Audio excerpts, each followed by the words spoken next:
Women's big bash league 2025-26 के इस season का मैच नंबर 25 जो कि मेलबर्न रेनेगेड्स और पर्थ स्कॉचर्स के बीच में जंक्शन ओवल मेलबर्न के उस मैदान पर खेला जाएगा जहां पर 3 मुकाबले ऑलरेडी हो चुके हैं। चौथा मैच अभी जब मैं ये वीडियो बना रहा हूं तो ऑन गोइंग है, जहां पर कंडीशंस हमने देखी सिमिलर उसी तरीके से है जैसी आज के इस मैच के लिए फोरकास्ट में बताया गया है कि वेदर फोरकास्ट अगर आप देखेंगे जाकर के तो सुबह के टाइम पर तो थोड़ी बहुत बारिश की संभावनाएं हैं, क्योंकि 9:40 पर सुबह यह मैच भारत में स्टार्ट होगा, लेकिन वहां के लोकल टाइम के हिसाब से 27 नवंबर को ही मेलबर्न के मैदान पर यह मैच शाम को 3:10 पर स्टार्ट होगा। और जैसे मैंने को बताया कि वेदर फोरकास्ट बताता है कि सुबह के टाइम पर तो 30-40% बारिश की संभावनाएं हैं, और बारिश हो या ना हो लेकिन आसमान पर बादल आते जाते रहेंगे, जिसकी वजह से टेम्परेचर भी थोड़ा सा ड्रॉप होगा, एयर के अंदर मॉइस्चर भी बना रहेगा, और उसमें अगर थोड़ी बहुत भी बारिश आ गई तो पिच के अंदर मॉइस्चर जाना निश्चित तौर पर काफी हद तक श्योर शॉट है। और उसकी वजह से इन सभी चीजों को देखते हुए कोई भी टीम जो टॉस जीतेगी वो इन्फ्लुएंस होगी कि वो पहले फील्डिंग करने जाए। और सिमिलर चीज हमने आज के मैच में भी देखा, जो फिलहाल जब मैं वीडियो बना रहा हूं तो 74 के स्कोर पर 2 विकेटें गिरी हैं और काफी तेजी से रन बन रहे हैं, यानी कि बैटिंग के लिए कंडीशंस तो ओवरऑल काफी अच्छी हैं, लेकिन शुरुआत में यहां पर मदद पावर प्ले के अंदर थोड़ी बहुत तेज गेंदबाजों के लिए होगी। आज के इस मैच के अंदर भी फिलहाल जो 3 मुकाबले यहां पर खेले जा चुके हैं, 3 के तीनों में हमने देखा कि बैटिंग सेकंड करने वाली टीम ने 141 का स्कोर चेज कर दिया, 112 का स्कोर निश्चित तौर पर डकवर्थ लुईस के हिसाब से 55 रन बना करके चेज कर दिया, और 148 का स्कोर भी चेज कर दिया, जिससे समझ में आता है कि मैच के आगे बढ़ने के साथ साथ कंडीशंस बैटिंग के लिए और बेहतर होती चली जाएंगी। और वैसे भी जो मॉइस्चर होगा वो चूंकि एयर से भी हटेगा, पिच पर से भी हटेगा, तो निश्चित तौर पर पिच बेहतर बैटिंग करने के लिए होती चली जाती है। स्कोरिंग पैटर्न में साफ दिखाई पड़ता है कि 150 के आसपास का स्कोर यहां पर बनना काफी हद तक संभव है। और जैसा मैंने आपको बताया कि 3 के तीनों मैचेस बैटिंग सेकंड करने वाली टीम जीती है, जहां पर स्पिन को 16 और पेस को जो 21 विकेटें मिली हैं, और उसमें से भी पेस को 21 में से 14 विकेटें पहली इनिंग के अंदर ही मिल गई हैं। ये बात काफी हद तक क्लियर कर देता है कि क्यों टीमें ना सिर्फ कंडीशंस को देखते हुए इवन इस मैदान पर भी हमेशा ज्यादातर पहले फील्डिंग करना ही पसंद करती हैं। हालांकि ये तो हमने पुराने मैचेस के बेसिस पर चीजों को समझा, जो पिच रिपोर्ट में अभी आपने देखा, और वेदर फोरकास्ट भी हमको वही बताता है कि कोई भी टीम पहले फील्डिंग करने जाएगी। लेकिन जब टॉस के बाद के अपडेट्स आएंगे पिच को लेकर के, वेदर को लेकर के, और टॉस के बाद कौन सी टीम क्या बैटिंग या बॉलिंग कर रही है, वो सारे अपडेट्स आपको मैं टेलीग्राम और व्हाट्सएप पर दूंगा टॉस के बाद, जैसे मैंने आपको बताया, और उसी के हिसाब से अपनी फाइनल टीम जो बनेगी वो भी टेलीग्राम और व्हाट्सएप चैनल पर दूंगा, तो जाकर के दोनों को ज्वाइन करिए। लिंक आपको इसी वीडियो के डिस्क्रिप्शन में और कमेंट बॉक्स में जो पिन किया हुआ कमेंट है वहां पर देखने को मिल जाएगा, इसी वीडियो में नीचे डिस्क्रिप्शन और पिन कमेंट में, तो क्लिक करके ज्वाइन करिए और एक्टिव रहिएगा। और फिलहाल देखिए ये प्लेइंग 11 और बैटिंग ऑर्डर मेलबर्न रेनेगेड्स की तरफ से जो कि पॉसिबली खेल सकती है, जिसमें एमआरडी बरो और कॉर्टनी वेब आपको ओपन करते दिखाई पड़ेंगे। बरो आपको right arm medium pace bowling भी कभी कभार करते हुए दिखाई पड़ सकते हैं। उसके बाद सोफी मोलोन्यूक्स हैं, इसके बाद एलिस कैप्सी हैं, जॉर्जिया वेयरहैम है, डिएंड्रा डॉटिन है, निकोल फाल्टम विकेट कीपर बैटर हैं। तो 4 तो ऑलराउंडर्स आपको भर भर के दिखाई पड़ेंगे, और ये चारों ऑलराउंडर्स चाहे मोलोन्यूक्स हो, एलिस कैप्सी हो, जॉर्जिया वेयरहैम हो, डिएंड्रा डॉटिन हो, 2 से 3 ओवर तो मिनिमम करते हुए दिखाई पड़ेंगे। बाकी पिछले मैच में क्या किया वो भी आगे बताऊंगा। बाकी इजी वंग पिछला वाला मैच पहली बार खेली, आज भी खेलते हुए दिखाई पड़ सकते हैं right arm fast medium bowler के तौर पर। बाकी मिली इलिंगवर्थ, सेरा क्वाइटे और चेरिस बेकर जो कि लेफ्ट आर्म स्लो बॉलर हैं, वो भी आपको खेलते दिखाई पड़ेंगे। और उसके बाद बेंच पर देखें तो ये 4 प्लेयर्स हैं। बाकी पिछले मैच की जो बॉलिंग हुई, जिसमें आप देखेंगे कि चेरिस बेकर जो लगातार खेल रही हैं, और पावर प्ले के 2 ओवर तो लगातार हर मैच में कर रही है, पहला और तीसरा। और उसके बाद पिछले मैच में 5वां और 7वां ओवर किया, हालांकि इसके पहले विकेट इनको मिल नहीं रही थी, लेकिन पिछले मैच में जाकर के 2 विकेट भी इन्होंने तीसरे और 5वें ओवर में एक एक करके लिया। मिली इलिंगवर्थ से केवल 1 ओवर कराया गया, और मिली इलिंगवर्थ की जो यूजिबिलिटी है वो अब कम हो भी जाएगी, क्योंकि अब इजी वॉन्ग आकर के खेल रही हैं। हालांकि इन्होंने भी केवल 2 ही ओवर किए, और पिछला मैच जो हुआ था ना, वहां पर स्पिनर्स के लिए कंडीशंस काफी अच्छी थी, और इसी वजह से जॉर्जिया वेयरहैम ने पूरे 4 ओवर किए, इवन सोफी मोलोन्यूक्स ने 3 ओवर कर दिए, एलिस कैप्सी ने भी 3 ओवर कर दिए। तो जहां पर कंडीशंस पेसर्स को फेवर करेंगी वहां पर इनकी पेसर्स ज्यादा बॉल करते दिखाई पड़ सकते हैं, हालांकि ऑप्शन थोड़ी कम है। लेकिन डिएंड्रा डॉटिन पिछले मैच में बॉलिंग करते हुए इसी वजह से दिखाई नहीं पड़ी थी, लेकिन यहीं पर अगर पहली इनिंग की बॉलिंग आज मिल गई तो निश्चित तौर पर डिएंड्रा डॉटिन भी आपको आज बॉलिंग करते दिखाई पड़ेंगी, तब एलिस कैप्सी के ओवर्स आपको कम होते दिखाई पड़ेंगे। तो देखना पड़ेगा किस इनिंग की बॉलिंग है। बाकी करियर के आंकड़े भी अगर आप देखना चाहें तो देख सकते हैं, जहां पर आपको ये पता चल जाएगा कि जो बैटर्स हैं उन्होंने टोटल कितने मैचेस खेले हैं, कितने रन बनाए हैं, कितना बैटिंग एवरेज है, विकेटें अगर ली हैं तो कितनी ली हैं, वो बैटिंग एवरेज इनिंग के हिसाब से, बॉलिंग का स्ट्राइक रेट भी इनिंग के हिसाब से, जो भी इन्होंने अपने करियर में किया है। जैसे इजी वॉन्ग को देख ले तो 90 मैच में 73 विकेटें हैं, पहली इनिंग में लगभग हर मैच में इनको 23 गेंदें लगती हैं विकेट निकालने में, सेकंड इनिंग में 21 गेंदें लगती हैं ऑन एन एवरेज पूरे करियर के हिसाब से। तो पूरा खाका आप देख सकते हैं हर एक प्लेयर का एक्सपीरियंस यहाँ पर वीडियो को रोक करके। इसके बाद रीसेंट फॉर्म अगर आप देखें तो 6 मैचेस खेल चुकी है ये टीम, अगर हम बात करें मेलबर्न रेनेगेड्स की, और इस इसमें से अगर आप देखेंगे तो इस टीम ने 4 मुकाबले जीते हैं, 2 केवल हारी है। तो परफॉर्मेंस ओवरऑल काफी अच्छी रही है और उसमें कर्टनी वेब का काफी बड़ा हाथ था। पहले 4 मैचेस में तो बहुत अच्छी बैटिंग करी है, एक मैच बीच में फ्लॉप हुई थी, लेकिन पिछले 2 मैचेस इनके अच्छे गए नहीं।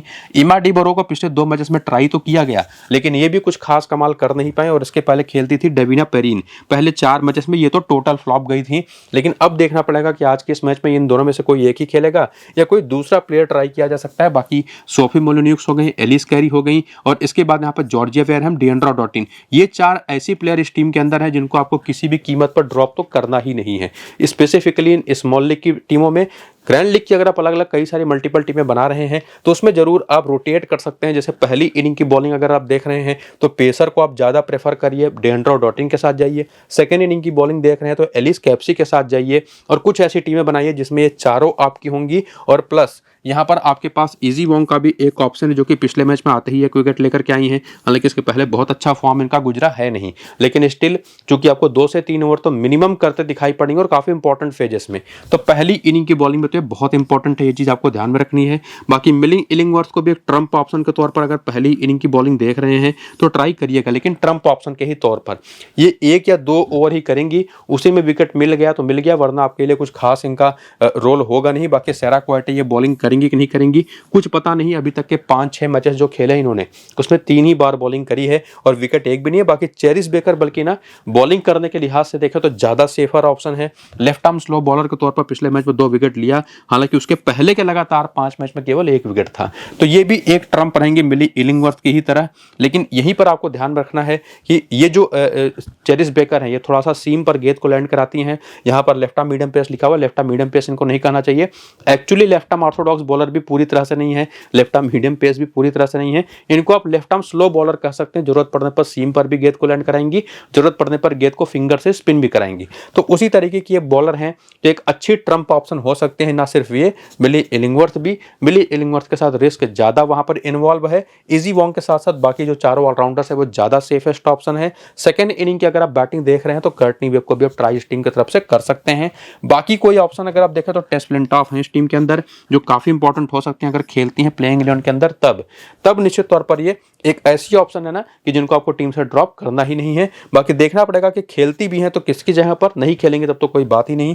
तो रिसेंट फॉर्म के बेसिस पर, प्लेयर्स के इंपॉर्टेंस के बेसिस पर ये तो आपको मैंने बता दिया कि कौन सी प्लेयर कितनी इंपॉर्टेंट है, किसको कहां पर पिक करना है। बाकी हेड टू हेड के आंकड़े अगर आप देखना चाहें तो वो भी आपके सामने है, जिसमें थोड़ी बहुत आपको हेल्प हो जाएगी अगर आपको किसी को ड्रॉप करना है। जैसे जो 4 प्लेयर हैं, सोफी मोलिन्यूक्स के हेड टू हेड में 13 मैच में 14 विकेट हैं पर्थ स्कॉट्स के खिलाफ। एलिस कैप्सी के 6 मैच में बल्लेबाजी से 20 का एवरेज, 117 रन, 13 विकेटें हैं। कमाल के बॉलिंग आंकड़े हैं। बाकी जॉर्जिया वेयरहैम के भी ऑलराउंडर जबरदस्त आंकड़े हैं। थोड़े से कमजोर पड़ती हैं यहाँ पर डिएंड्रा डॉटिन, एक तो बैटिंग ऑर्डर में भी काफी नीचे आ रही हैं और बाकी बॉलिंग भी अब उतनी प्रेफरेंस इनको दी नहीं जा रही। लेकिन निश्चित तौर पर स्मॉल लीग के लिए तो काफी सेफ ऑप्शन होगी। बाकी बॉलिंग में सेरा क्वाइटे के 19 में 18 विकेट जरूर हैं, लेकिन ये बॉलिंग करेंगी या नहीं कुछ नहीं पता। बाकी टेस्ट फ्लिंटॉफ के जरूर 6 मैच में केवल 2 विकेट हैं, मिली इलिंगवर्थ के 2 मैच में 2 विकेट हैं। और जैसा मैंने आपको कहा था कि निश्चित तौर पर चेरिस बेकर अगर खेलते हैं तो ट्राई तो कर सकते हैं, हालांकि इस टीम के खिलाफ कभी ये खेली नहीं है। इसके बाद वेन्यू पर देखें तो इस मैदान पर भी चेरिस बेकर के 3 मैच में 2 विकेट हैं, 12 मैच में 11 विकेट सेरा क्वाइटे के हैं, 2 मैच में 4 विकेट यहाँ पर मिली इलिंगवर्थ के हैं, तो एक अच्छी ऑप्शन हो सकती हैं।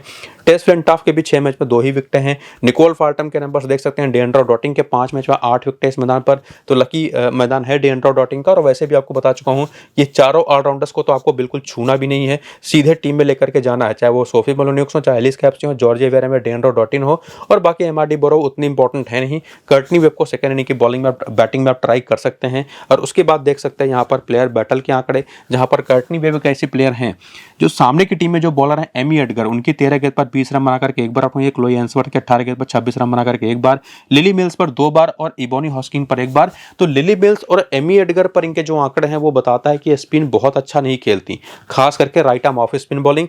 सोफी मोलिन्यूक्स भी 4 बार आउट हुई है सोफी डिवाइन पर, बाकी बॉलर्स को काफी अच्छा फेस किया। सोफी डिवाइन पर आंकड़े हालांकि बहुत ही ज्यादा पुअर हैं। एलिस कैप्सी जो कि ओवरऑल एक लेग स्पिन बॉलिंग पर काफी खराब खेलती हैं, 20 के भी नीचे का एवरेज है, लेकिन overall as a individual bowlers के खिलाफ देखें तो सोफी डिवाइन को तो फिर भी बढ़िया खेल गई हैं, लेकिन एमी एडगर, एलाना किंग और साथ ही साथ क्लोई एंसवर्थ पर आंकड़े इनके भी खराब हैं। और बाकी की जो इनकी और भी बैटर्स हैं, लेग स्पिन तो इनकी एक कमजोरी है इस टीम की, राइट आर्म ऑफ स्पिन और लेग स्पिन बॉलिंग। तो ये दो तरीके की बॉलर्स तो हमेशा इंपॉर्टेंट इस टीम के खिलाफ होती हैं।